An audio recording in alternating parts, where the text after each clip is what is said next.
I'm so thankful for that one voice, that one spirit that does confirm, even if it's just for me, because Elder Mikio, you took the verse right out of my notes, so thank you for doing that. No, but I'm so thankful, like you said, there's such a diversity of ministry. Yes, a diversity of backgrounds and experiences, but that one voice that can echo through it all.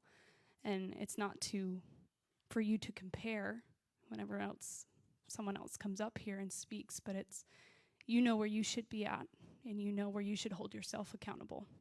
And so I'm thankful for that. And thank you, Elder, and thank you, Bishop, for loving us and for leading us and giving us that opportunity to make that walk forward and to allow that one voice to not only echo through you and through other voices of leadership, but to ring true in our own lives and to have that opportunity. So I thank you. As I was thinking and praying and preparing and hoping I was being led by that one voice, I was thinking about this concept of being productive. And I grew up in a household where that concept of being productive, whatever that truly means, was very much a priority at all times. And it was almost as if your plate wasn't overflowing, you weren't doing enough. And I hold, my family and my parents at a very high standard. They are the most humble of servants.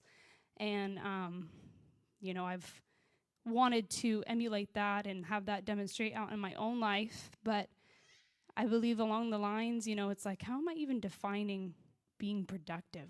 That could mean so many things. That could mean something totally different for me than it does for Elder Casa, than it does for Gabby. What do we look at as productivity, as successfulness, And so I believe in doing work.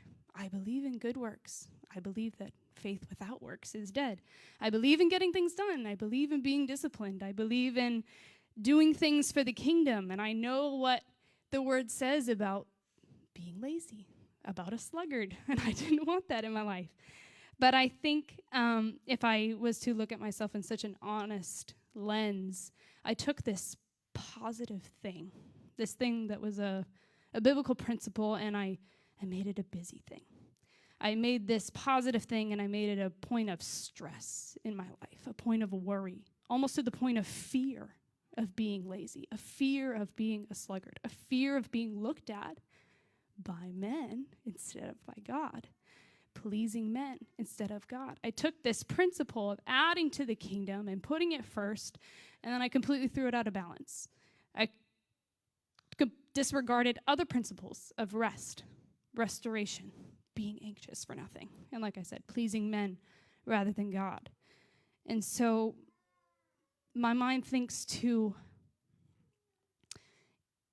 in the physical, maybe a reality example would be you have guests coming over, and that day before, maybe that day of, you're expecting to host for dinner is a time of busyness. You got to get that house clean. You got to make sure the kitchen looks good, the dining room looks good, the front hallway looks good. Nothing's out of place. Everything's out of sight. There's toilet paper in the bathroom. Everything smells good. Everything's clean. There's no dust. And the list could go on. And then I think of Martha and Mary, and I think that we can worry so much about the clean house in the physical and making sure that looks good for the guests to come in. But I forgot about the clean house of my mind. I forgot about the clean house of my heart, the clean house of my spirit. And then if I can take my home, my physical home, and I think about his house, and that there are those visitors coming into his house, and how much more of an honor it is to serve those coming to his house. And I think about that Sunday clean look, the outward appearance, that Sunday best. But I need to think about that clean house, my heart, my mind, my spirit, right? And going back to the productivity, when I was in Bible college, Pastor Haney taught me very early on that no day could be a productive day, a successful day, an accomplished day, if I did not commune with the Lord. I could do nothing that day that I considered productive, that I considered worthy, worthwhile, of value, I could do nothing that day except pray. That could be the only thing I got done that day. Maybe that was the only thing I could bear to do that day. Then it would be a good day. That would be a successful day. That was to be my new definition of productive. I would have chosen his feet rather than his list or my list. I would have chosen to be the Mary who thought about the clean house of her mind, the clean house of her heart, the clean house of her spirit, rather than Martha who worried about the house and the physical.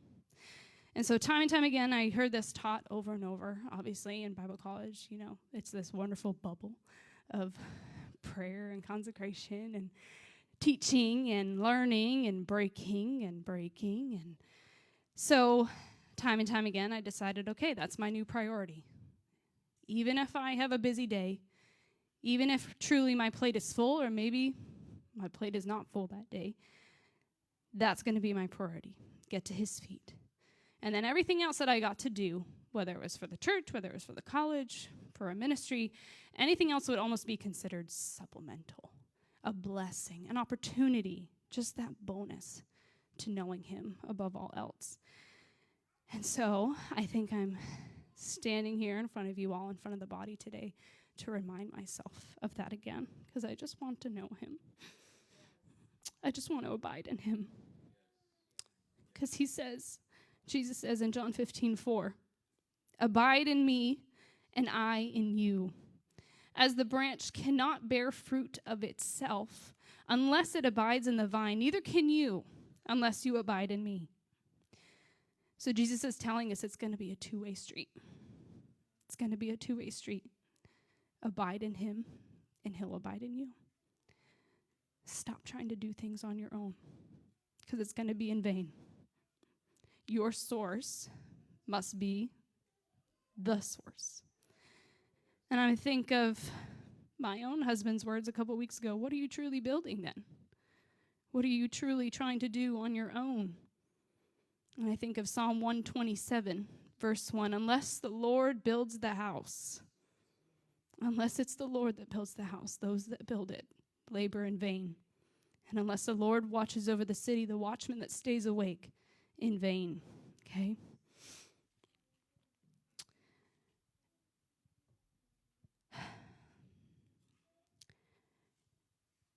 And that's where I think of, and my mind went to 2 Corinthians 10, verse 4 and 5. We talked about the pulling down of strongholds, casting down imaginations, taking down those things that are exalting itself, bringing thoughts into captivity. Because sometimes you might feel like, okay, if I'm not supposed to be doing all these things for the kingdom, or I need this balance, and how do I balance the discipline of knowing him and spending time with him and spending time with the people that need to know him, or whatever else it may be, you can fill in the blank. But if you are waiting, if you are feeling like you're in a wilderness because things didn't work out like you thought, things didn't work out like you wanted them to, or how you planned them to, things happened outside your control that you probably never even accounted for, you can't build your kingdom there, your stronghold there. Don't build your kingdom while you're waiting, maybe in this wilderness season.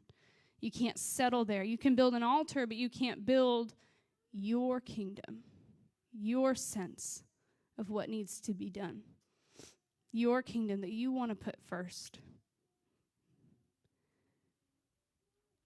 And sometimes you hear me say you're building your kingdom, you're building this, you're building that, you're being productive, and you're maybe thinking of good things. Maybe you're building a victim mentality.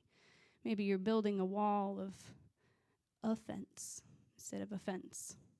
You're building hurt. But if you're in the wilderness, think of what Jesus did. He withdrew to the wilderness to pray. He withdrew to the wilderness to pray.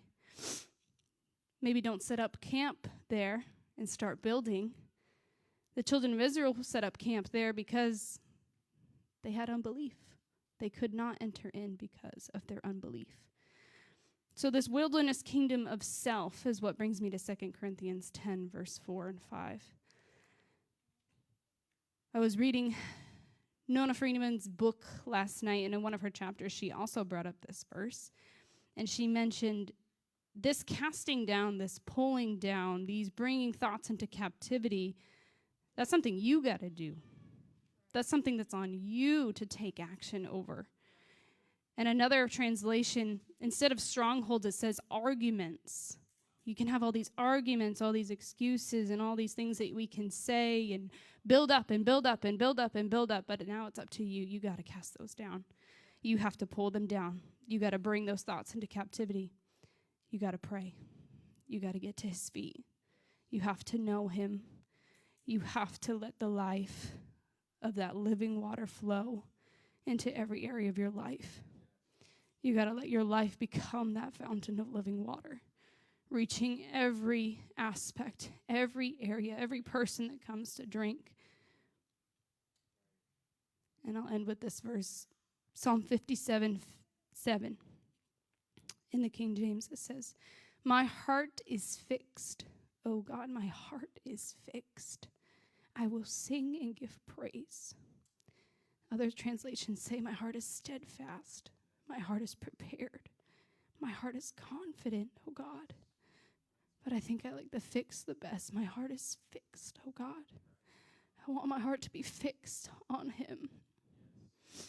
I want my heart, yes, to be fixed on his kingdom, but I want to be fixed on knowing him and not of myself, not exalting myself like Elder Mika was praying before we started service here today. But let not myself be exalted, Lord, but let my obedience, let my submission, oh God, be what is allowing you to be exalted, Jesus.